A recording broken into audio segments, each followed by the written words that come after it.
Berseberangan dengan tren bullish IHSG, investor asing gencar melangsungkan jual bersih atau net sell dengan nilai mencapai 6,11 triliun rupiah pada perdagangan saham pasar reguler.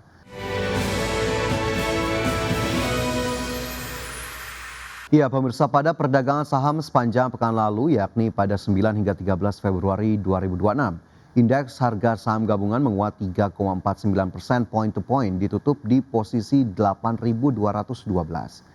Berseberangan dengan tren bullish IHSG, investor asing gencar melangsungkan jual bersih atau net sell dengan nilai mencapai 6,11 triliun rupiah pada perdagangan saham pasar reguler. Sedangkan pada seluruh pasar, investor asing net sell 5,47 triliun rupiah. Adapun investor asing mencatat net sell terbesar pada saham PT Bank Sentral Asia Tbk atau BBCA mencapai 3,86 triliun rupiah. Imbas manuver jual yang deras, saham BBCA melemah 6,19% menyentuh posisi 7.200 rupiah. Selanjutnya net sell juga tercatat di saham Bumi dengan nilai 1,97 triliun rupiah dan saham BBRI senilai 349,5 miliar rupiah. Di saat yang sama, investor asing masih mencatat net buy terbanyak di saham BMRI sebesar 646,69 miliar rupiah, diikuti saham Telkom dengan net buy 268,51 miliar rupiah dan saham UNTR sebesar 224,75 miliar rupiah. Meski transparansi kepemilikan saham di Indonesia masih terus dipantau, S&P Dow Jones Indices memastikan bahwa proses rebalancing saham Indonesia pada Maret 2026 tetap dilaksanakan. Langkah ini membuat S&P mengambil posisi yang berbeda dibandingkan MSCI dan FTSE Russell yang justru meningkatkan pengawasan terhadap pasar saham Indonesia.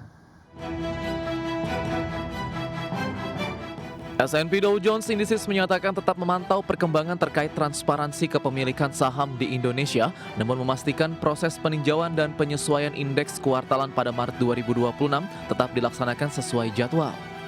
Dalam pernyataannya, S&P DJI menyebutkan bahwa mereka memperhatikan dinamika terbaru, termasuk pedoman baru dari Bursa Efek Indonesia. Meski demikian, rebalancing akan tetap dilakukan berdasarkan prosedur standar dan metodologi yang berlaku saat ini. Langkah ini membuat S&P mengambil posisi berbeda dibandingkan pesaingnya yakni MSCI dan FTSE Russell yang justru meningkatkan pengawasan terhadap pasar saham Indonesia. Kekhawatiran utama muncul dari struktur kepemilikan yang terkonsentrasi dan kurang transparan sehingga berpotensi melebih-lebihkan angka free float. Adapun pada 9 Februari lalu, FTSE Russell mengumumkan penundaan tinjauan indeks Indonesia yang sedianya dilakukan pada Maret. Keputusan tersebut diambil dengan alasan potensi lonjakan arus keluar dana yang merugikan serta ketidakpastian terkait porsi saham publik. Evaluasi lanjutan dijadwalkan pada Juni. Sebelumnya MSCI juga menyoroti isu aksesibilitas dan kelayakan investasi yang akan dikaji hingga Mei. Peringatan tersebut sempat memicu aksi jual besar-besaran di pasar saham Indonesia yang tercatat sebagai salah satu yang terbesar dalam hampir 3 dekade terakhir di kawasan Asia Tenggara. Berbagai sumber IDX Channel. Ya, selanjutnya dari bursa global, pemirsa, indeks saham Amerika Serikat berhasil mencatatkan sedikit kenaikan pada perdagangan Selasa setelah berjuang di awal perdagangan karena saham-saham teknologi pulih dari titik terendah sebelumnya.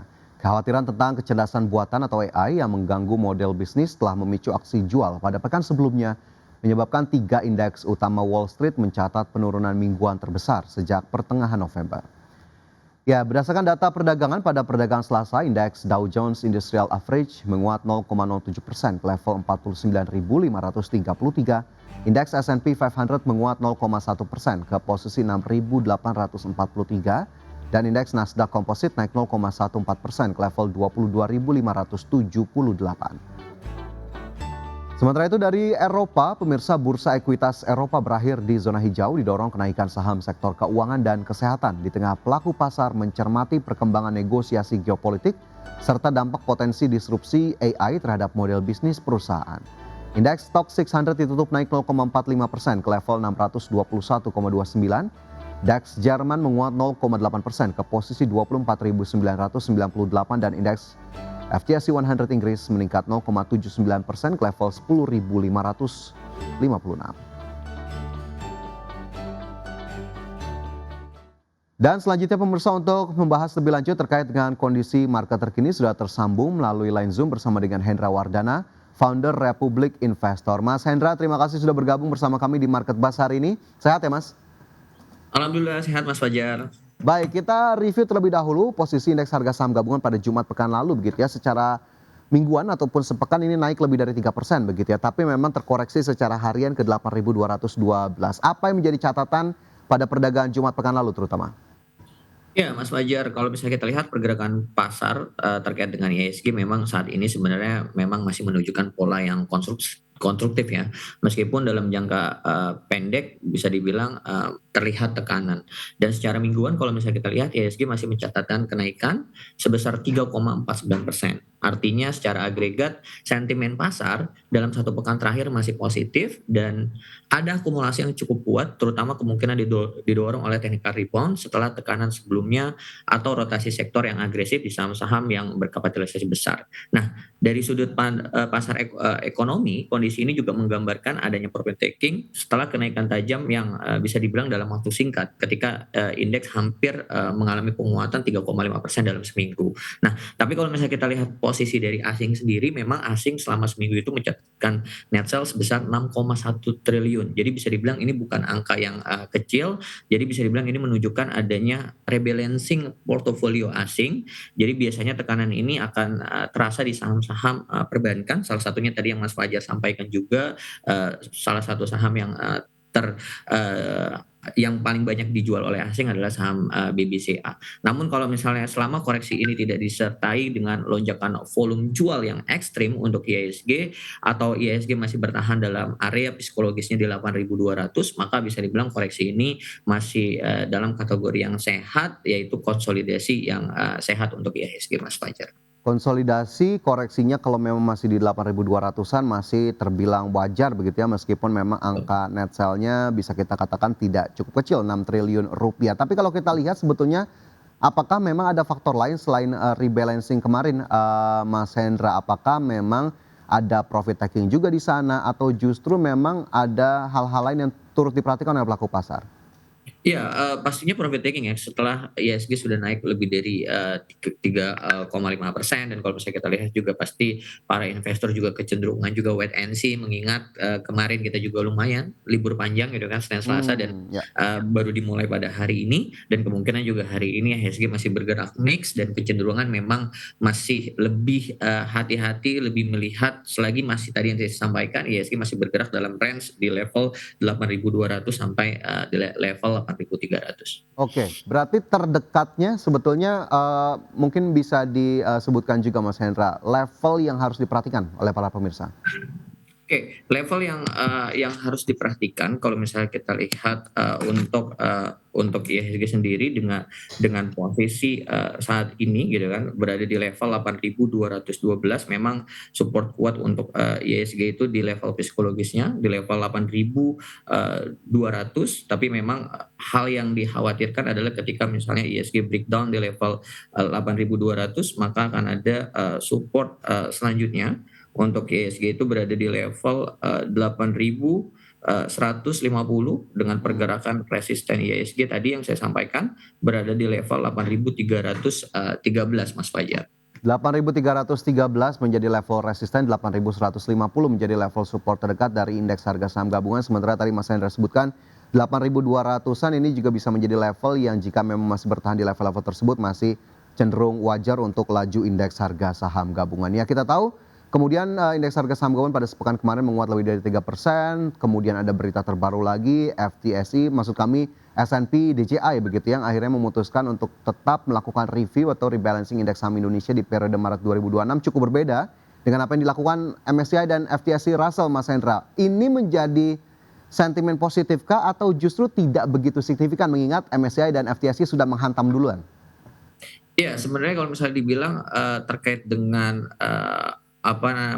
MSCI dan FTSE gitu kan, bisa dibilang ya mereka menghukum Indonesia ketika misalnya kita tidak melakukan transparansi. Tapi kalau misalnya kita lihat tadi S&P justru malah memberikan sinyal bahwa akan ada rebalancing. Nah, sejauh mana S&P ini merebalancing dampaknya terhadap IHSG? Kita akan lihat apakah dana yang diinvestasikan ke Indonesia akan ditambah atau misalnya tetap atau justru berkurang. Nah, ini nanti kita akan lihat pernyataan resminya juga seperti apa. Tapi kalau misalnya masih masih dalam kategori tidak ada freeze, berarti sentimen itu seharusnya sentimen positif untuk IHSG ke depannya.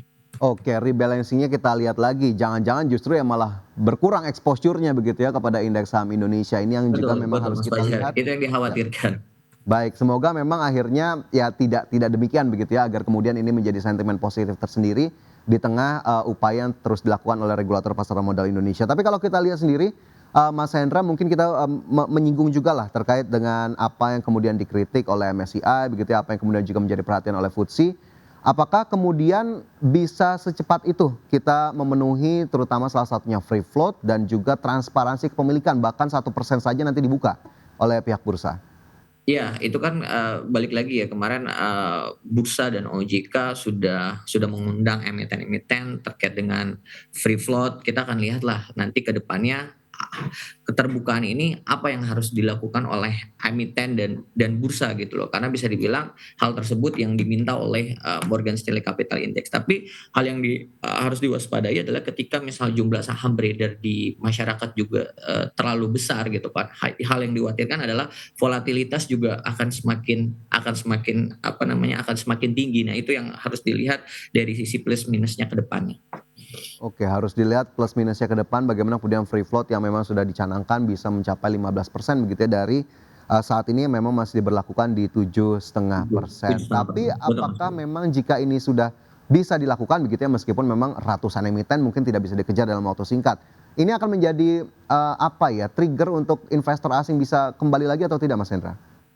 Iya, sebenarnya kalau ditanya trigger atau tidak, pastinya hal tersebut, positif ya, karena bisa dibilang permintaan dari Morgan Stanley Capital Index ini kan, keterbukaan, terkait dengan free float yang tadi 7,5% ke 15%, dianggap Indonesia bisa dibilang free float-nya kecil gitu kan. Bisa dibilang ya hal tersebut ketika misalnya dipenuhi, baik itu dari OJK, Bursa Efek Indonesia, dan emiten-emiten juga pelan-pelan juga memenuhi, free float-nya, otomatis investor asing juga mulai melihat bahwa pasar saham kita nih udah bisa dibilang aman nih, aman untuk mereka bahwa free float itu ya memang jumlah saham beredar di masyarakat memang real, masyarakat gitu loh yang punya, bukan terafiliasi lagi oleh owner dan sebagainya gitu loh. Tapi memang hal yang dikhawatirkan adalah jumlah saham beredarnya ini adalah membuat market lebih lebih volatile gitu loh. Tapi balik lagi respon itu pastinya untuk jangka pendek itu pasti akan positif karena memang itu yang dimau oleh,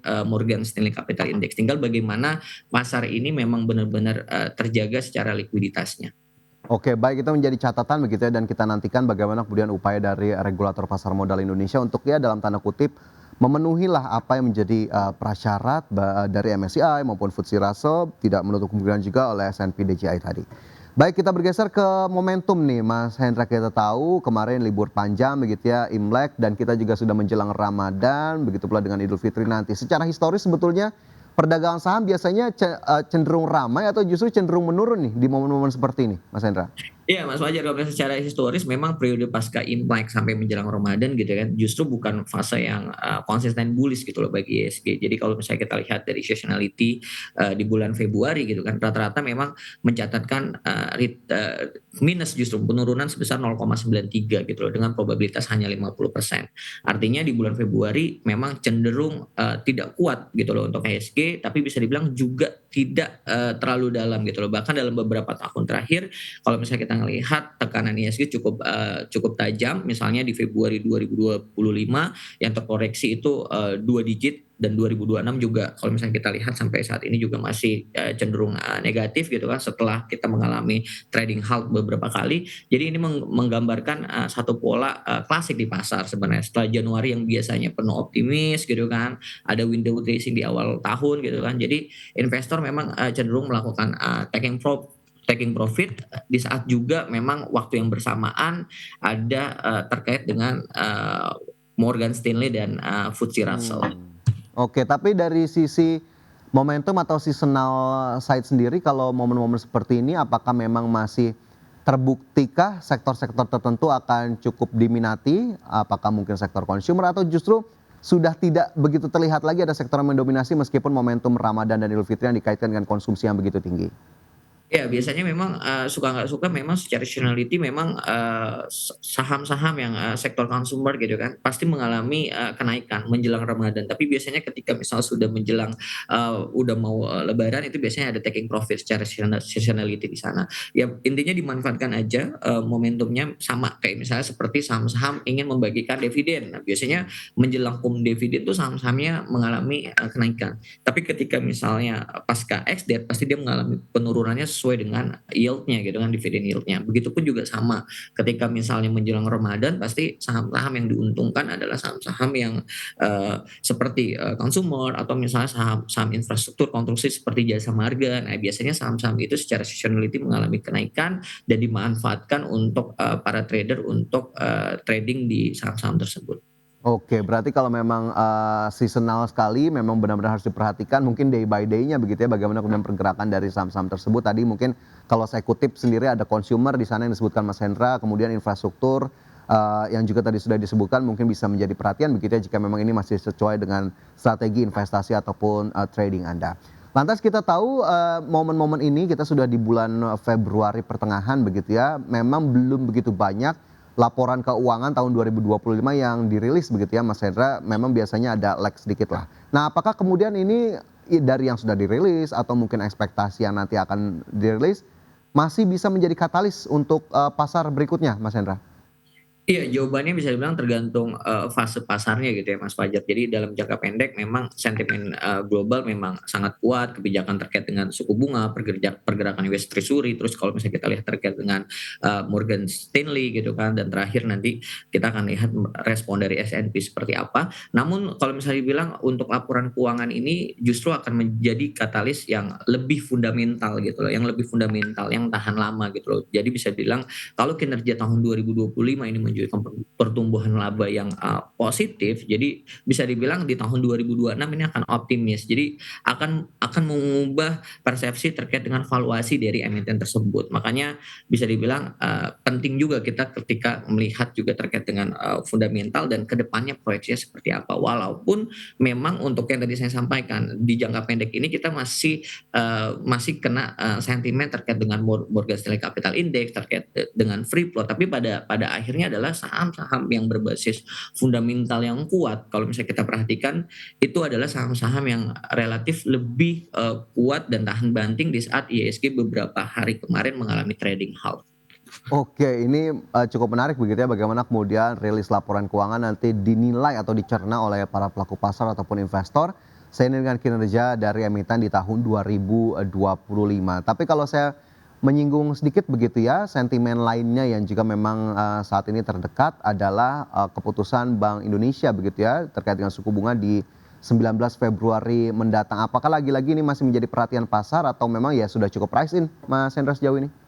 Iya, pastinya bisa dibilang, ISG itu, sangat sensitif ya terhadap keputusan suku bunga Bank Indonesia gitu loh. Apalagi akan diputuskan, besok ya rencananya pada, 19 Februari atau hari ini gitu loh. Tapi kuncinya, pada satu hal gitu, apakah keputusan itu sesuai dengan ekspektasi pasar atau mengejutkan gitu loh. Jadi kalau BI menahan suku bunga dan itu sudah diperkirakan sebelumnya, otomatis reaksi biasanya juga relatif, terbatas. Tapi kalau misalnya BI memangkas suku bunga, apalagi di luar ekspektasi, ini bisa menjadi katalis positif gitu loh, seperti saham-saham perbankan atau saham-saham properti dan konsumer. Biasanya langsung akan, direspon, positif karena ketika misalnya, penurunan suku bunga, otomatis biaya dana atau spending cost-nya pasti akan lebih lebih murah dan itu pasti akan, memperkuat, pertumbuhan dari labanya gitu. Namun kalau misalnya kita lihat keputusan BI secara, terpisah, ini ada faktor global terutama terkait dengan arah kebijakan The Fed. Jadi kita akan lihat juga nanti benchmark-nya pastinya